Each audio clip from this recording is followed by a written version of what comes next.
Pessoal, vamos falar hoje sobre a Constituição de 1891.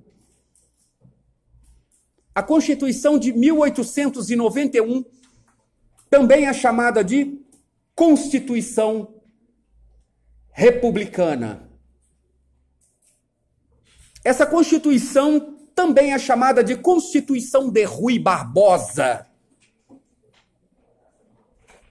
Talvez alguém esteja se perguntando, mas por que, cara pálida, ela é chamada de Constituição de Rui Barbosa?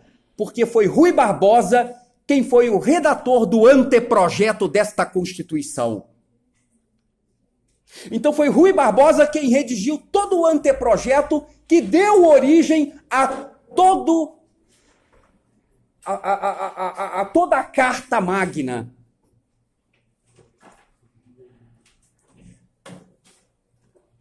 Essa Constituição ela surgiu justamente com a finalidade de atender agora as novas necessidades emergentes, as necessidades desse novo modelo de Estado. E que Estado é esse? Estado republicano.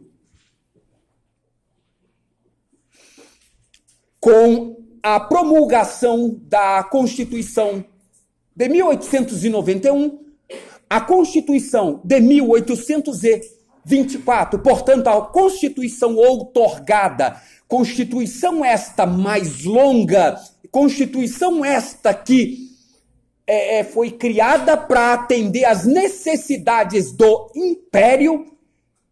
Essa nova Constituição, que pertence agora a esta nova modalidade de Estado, é uma Constituição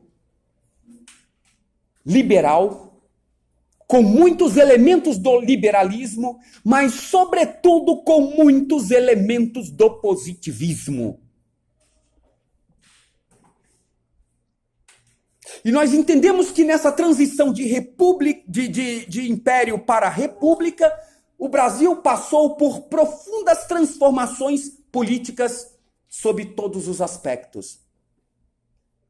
E quando eu digo transformações políticas sob todos os aspectos, eu estou me referindo no aspecto de que, do ponto de vista político, o Brasil ele passou por uma transformação notável no sentido de que o Império levou ou sofreu um golpe. Como assim, Marcelo? Um golpe? Sim, um golpe militar. Ou seja, forçosamente, a coroa, o imperador teve que deixar as rédeas do país.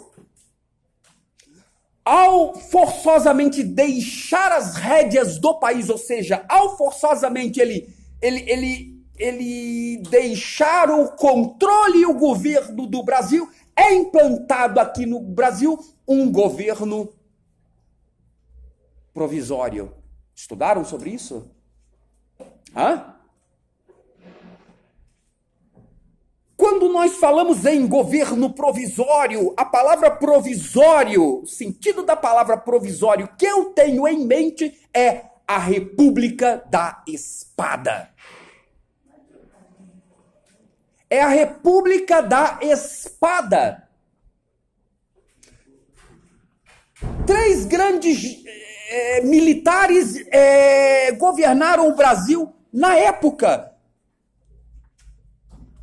da República da Espada. Quem foram esses militares? Duque de Caxias, Deodoro da Fonseca e Floriano Peixoto. Duque de Caxias, Deodoro da Fonseca e Floriano Peixoto. Por isso que era chamado de República da Espada. Por quê? Porque todos eles eram militares. E um militar ascendeu ao outro, ou seja, sucedeu ao outro no poder após a implantação desta república.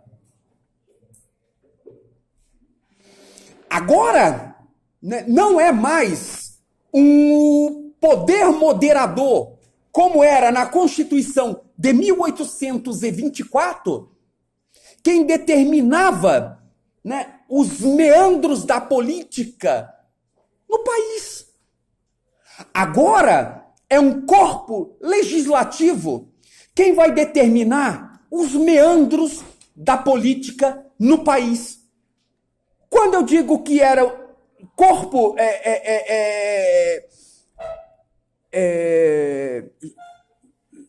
legislativo quem vai determinar os meandros políticos do país, eu me refiro no aspecto de que o legislativo é quem terá agora a competência de criar leis e a partir daí, a partir da criação dessas leis, essas leis passam a ser deliberadas.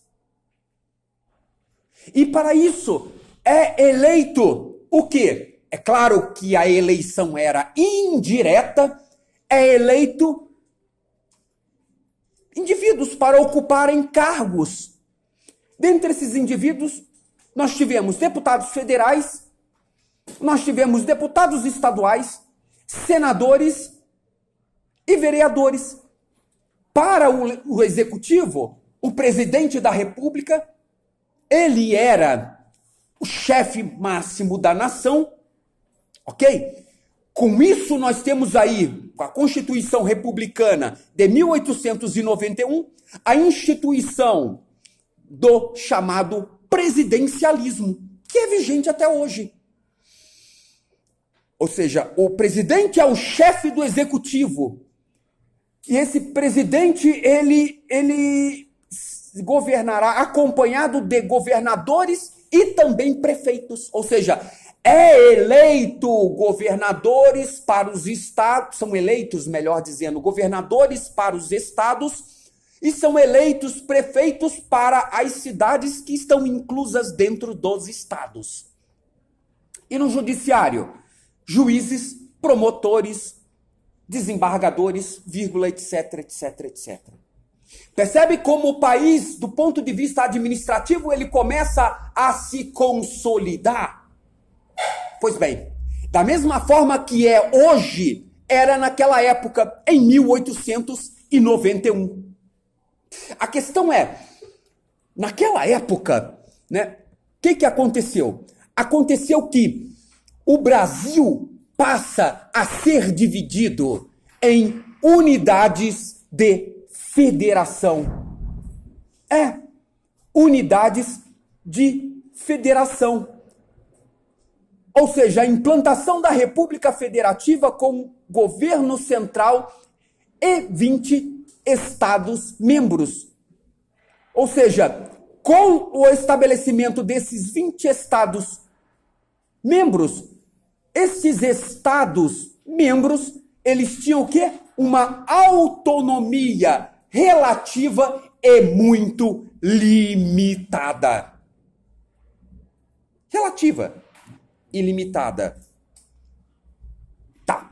A questão é, quando nós falamos em Constituição de 1891, a outra característica básica dessa Constituição foi que o voto, ele passa a ser universal. E quando essa Constituição faz referência à universalidade do voto, essa universalidade está diretamente atrelada ao homem. A mulher, nesta época, não tinha o direito de votar. Somente mais tarde, décadas depois, que a mulher ela conquista o direito de votar. E, portanto, o exercício, ou seja, exercer a sua cidadania. Muito tempo depois, décadas e mais décadas e mais décadas após o estabelecimento, a promulgação dessa Constituição, é que a mulher ela é trazida para o contexto da sociedade e reconhecida também como cidadã, tanto quanto o homem. E a partir daí, ela passa a ter voz no que diz respeito à escolha dos seus representantes Mas isto é muito, mas muito tempo depois, décadas depois. Tá. No tocante aos direitos dos cidadãos, a Constituição de 1891 determinava o quê? Que todos eram iguais perante a lei. Ou seja, não existia nenhuma distinção entre pessoas. Todas as pessoas eram exatamente iguais. Por que eram exatamente iguais? Porque possuíam os mesmos direitos e, ao mesmo tempo que possuíam os mesmos direitos, possuíam também os mesmos deveres. Ou seja, da mesma forma, com a mesma igualdade que você, né, tem em relação a mim, no que diz respeito aos direitos, você também tem no que diz respeito às obrigações, ou seja, aos seus deveres. Direitos e deveres iguais. Isso deu origem à Constituição, a artigos na Constituição, né, de 1988. Sobretudo, o artigo 5º da Constituição de 1988. Todos são iguais perante a lei. Vamos pegar apenas a parte primeira desse código, desse artigo. Todos são iguais perante a lei. Ou seja, se a Constituição de 1988 prevê que todos são iguais perante a lei, ou prevê por causa da influência da Constituição de 1891. Isto quer dizer que todos são iguais perante a lei, que ninguém é melhor que ninguém. Todos nós somos cidadãos, homens, nesse contexto de 1891. Todos nós, homens, somos cidadãos agora num Estado democrático de direitos, onde o voto, ele tem vez, porém não direto, mas indireto. De que forma? Através da escolha dos meus representantes, votando e sendo votado dentro, né, dos órgãos competentes.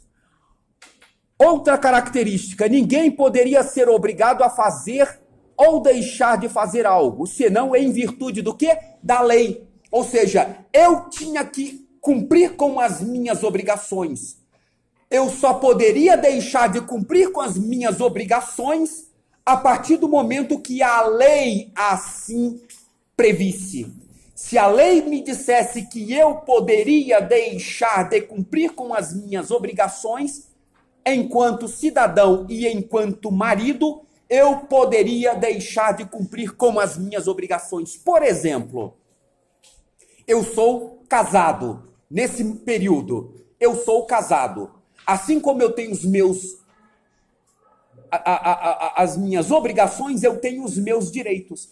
Se a minha esposa não está fazendo valer os meus direitos, eu não tenho também para com ela nenhuma obrigação. E, portanto, se eu não tenho nenhuma obrigação moral, eu não tenho por quê? Porque eu não tenho nenhuma obrigação legal com ela. Por quê? Porque a lei, nesse caso, em 1891, me dava autonomia para abandonar a mulher ou arrumar outra, caso eu quisesse.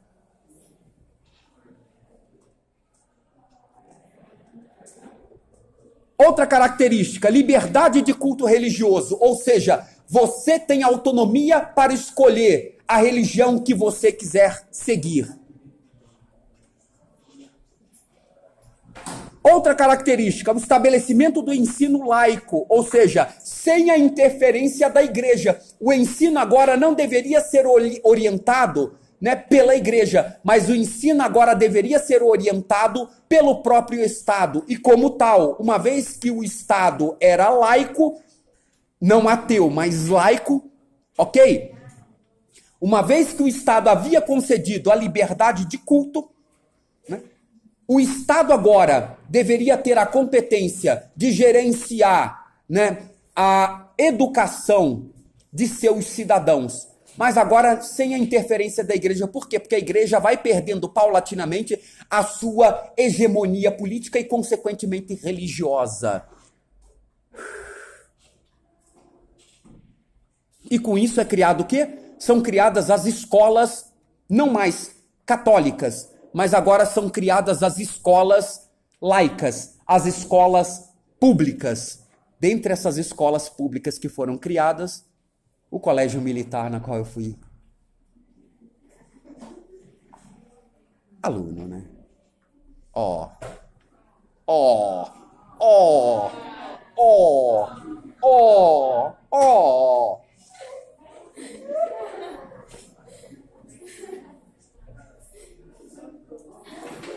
Pessoal, poderia ficar aqui até amanhã elencando para vocês quais são as características.